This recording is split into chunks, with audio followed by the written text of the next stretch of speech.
Dream Team, it's your boy Neal, back with another reaction video, guys. Here we are with how Americans are tricked into buying fake food. I'm very intrigued at how they keep tricking us.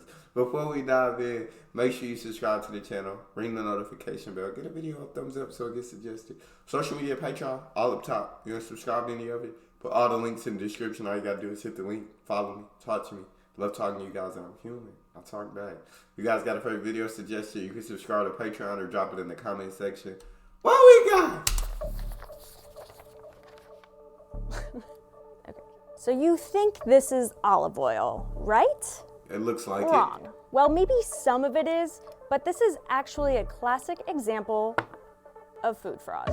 Extra virgin olive oils are being switched out with cheap ones. And fraudulent to sell something labeled as something else. Why is this fish being mislabeled? Your Parmesan cheese products do not contain any Parmesan cheese. Is there was no one brand that stood out as completely Your Parmesan cheese products don't contain Parmesan cheese. What I'm buying? Nah. Somebody, we need to talk. Somebody somewhere, we need to have a talk about Any these Parmesan accusations. cheese. is there was no one brand that stood out as completely safe. Wow, so we can't eat anything.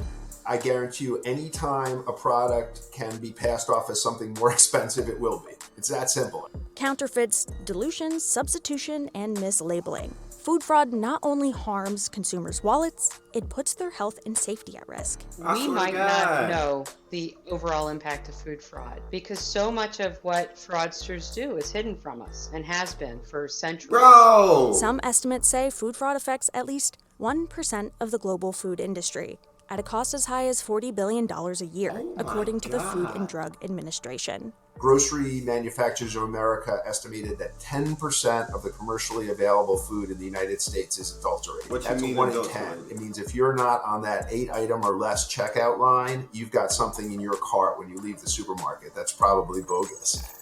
Here's how and why fake food sits secretly in our kitchen cabinets. Y'all, I'm just going to the grocery store and y'all lying to me. Yeah, just tell me what's in it. I'm not saying it's gonna stop me from buying it. Just tell me what is in what I'm eating. Why lie?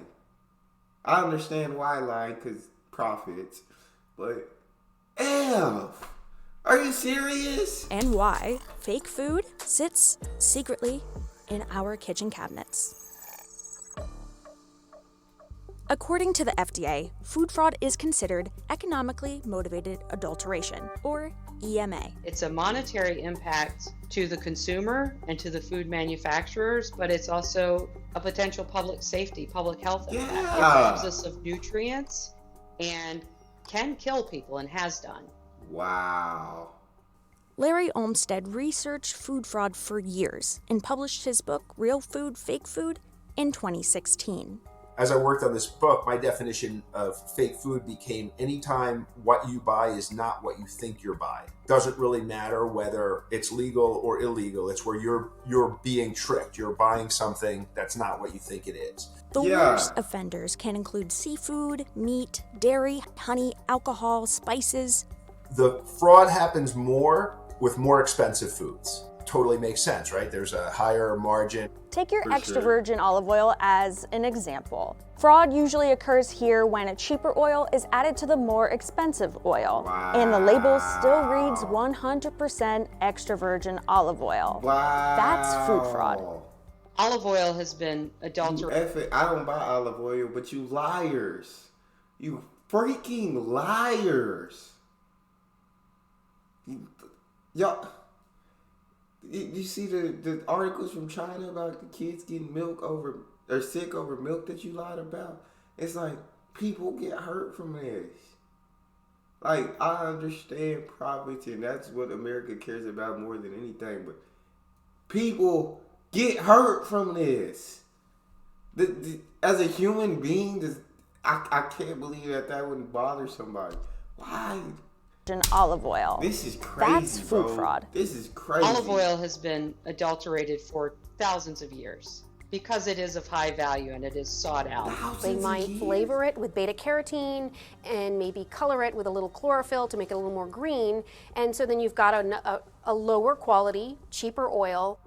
So both of these olive oils I got at the grocery store, and both of them are the store brand, but one cost way more than the other.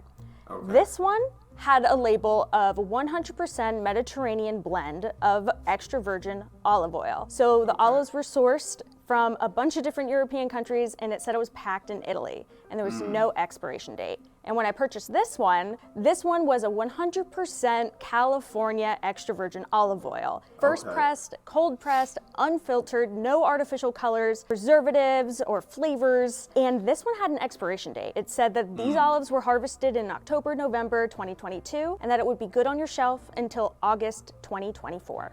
And it was much more expensive. Roughly twice as much as this olive oil. And this one had way more information about where this olive oil came from.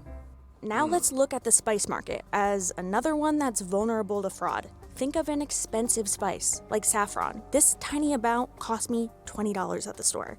Saffron can be bulked up with some other material like plant stems and sold as the same, according to the FDA. Popular spices like basil and chili powder from a range of different brands. Anything that's kind of colored orange, brown, and ground up can be passed off as turmeric. It's the ultimate bait and switch. And then there's fish.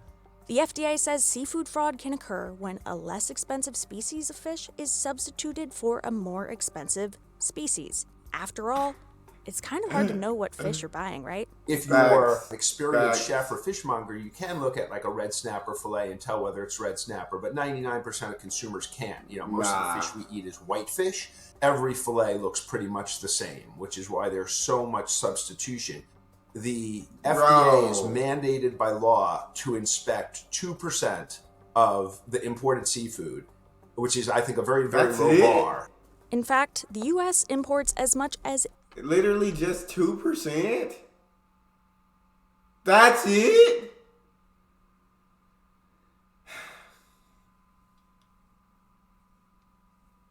We gotta put some new rules in place, y'all. We have to. People spending their hard-earned money on food that they think that they're buying the real thing, but they're buying a fake. They're buying a knockoff, and they're putting that into their body thinking that it's the real thing.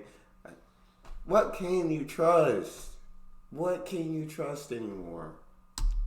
Which is, I think, a very, very low bar. This is crazy. In fact, the U.S. imports as much as 85% of its fish. But federal fisheries enforcement is serious business. Agents from NOAA and U.S. Customs tear open a container filled with frozen fish from Thailand. Oh my God. They're looking for fraud. First, it's important to understand the matrix that food fraud lives in. There's intentional and unintentional types of food risk. Unintentional risks include food safety and quality, like accidental foodborne illnesses. CDC estimates about 50 million people a year contract a foodborne illness. Only 20%, 1 in 5 of those can be identified. So there's 40 million people a year getting sick from something they ate that we don't know what it is, and a good guess would be that fraud has something to do with that. Then there's intentional. That's where food fraud is alongside food defense. The difference is fraud is motivated by economic gain, and defense is motivated by harm.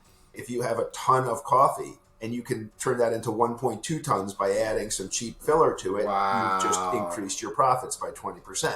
And a lot of these products pass through a lot of hands. They go from small growers to big trucks to tankers to boats to processing plants. It's not necessarily like this big company that's selling you coffee that's ripping you off. It can happen in a lot of ways along the way. Even the FDA says it can't estimate how often this fraud happens or its economic impact. Over the last 10 years, the most common fraud committed is lying about an animal's origin and dilution or substitution, both ranking at 16% of incidents recorded. Dilution and substitution are exactly what they sound like. Perhaps somewhere along the supply chain, the real expensive process of refining something like fresh olives is ignored. Maybe a little canola oil is added instead. Then there's the removal of value, when an ingredient or part of a food is intentionally left out, taken out, or substituted altogether. And that substitute can be a non-food substance.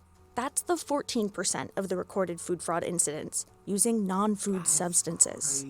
The pandemic has given us a chance to focus on supply chains and forced us to. For example, during the pandemic, labeling fraud really spiked in 2021 to 21% of the types of fraud that were committed and recorded. You know, if we knew all about it, why hasn't it been solved? The key was we weren't focusing on prevention. Food fraud prevention, if we do it right, is boring. We're the fire marshal checking exits and smoke alarms, not catching the bad guys. The U.S. has... Nah. It may be boring, but sheesh. The people need y'all. The people need y'all to make sure this food, like, I'm getting what I'm paying for. That's the most, give me what I'm paying for. When I go to McDonald's, I understand this probably ain't real meat that I'm consuming. But I understand it before I go. Tell me what I'm paying for before I pay for it. This is crazy, bro. I can't believe I can understand how they get away with. I mean, it's a lot to check. Like, you can't check every single thing, I guess. But still, exits and smoke alarms, not catching the bad guys. The U.S. has laws in place to ensure food safety. That's part of what the FDA does today. Basically, all food fraud, all product fraud is illegal under one law or another, somehow. Before the FDA existed, manufacturers could add basically whatever they wanted into the food. That's crazy. Think of Upton Sinclair's The Jungle. That book was published in 1906. That same year, food safety regulation began with the Meat Inspection Act and the Pure Food and Drugs Act, which outlawed adulterated and misbranded food items. To protect consumers, this ultimately led to the creation of the FDA. the Food and Drug Administration and the... Since then, laws have hit the books to further food safety protocols, like the Food Safety Modernization Act signed into law in 2011. And then horse meat hit. The fraud was on a grand scale. Horse meat was blended into beef in the UK, across Europe, and sold to unsuspecting supermarkets for a period of 8 months in 2012. The scandal was exposed. And that was a great wake-up call. Some companies purposely mislead. They were selling horse meat in their burgers and their ground beef. Bro, this is crazy. I feel like this is absolutely wild, bro. Like, but I don't know why I'm surprised. Why am I surprised by this? Oh my God. And that was a great wake-up call. Some companies purposely mislead on labels. Prosecuting the fraudsters committing the crime can be tricky. After all, they're purposely trying to avoid that detection. But criminals are caught. Like in 2016. Product labeled Market Pantry 100% Parmesan contained cheaper Swiss and cheddar cheese and an organic filler called cellulose, which can be derived from wood pulp. Castle Cheese was caught adding wood pulp and cheddar to its grated Parmesan that they sold as 100% Parmesan cheese. The FDA does allow fillers like cellulose in cheese, but it can only make up 4% of the total ingredients. The president of the company got a $5,000 fine, 200 hours of community service, and 3 years of probation. That's For its part, it! the Food and Drug Administration says its job is to make sure That's food it! doesn't hurt you, not to police the labels. Fraud is tough for the consumer in terms of food because it's difficult. They don't have a lab in their kitchen. The Food Fraud Prevention Think Tank has a 5-question survey consumers can use when shopping for food. 1, what type of product is it? Be aware of product that you put on you, in you, or plug in the wall. 2, quality. Can you recognize the difference between the products? If you can't easily tell the difference, that makes you more vulnerable to fraud. If I drink scotch, I couldn't tell you if it's a difference between a $50 bottle and a $5,000 bottle. So I know I could be deceived at that point. 3, supplier. Do you know the retailer or the supplier? And do you trust them? So when you turn that box of cereal or bottle of juice over and read the back, there's a lot of information there that's required by law that's helpful to the consumer. And then question 4, are you buying this item online?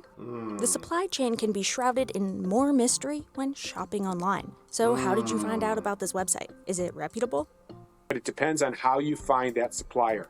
And finally 5, complain.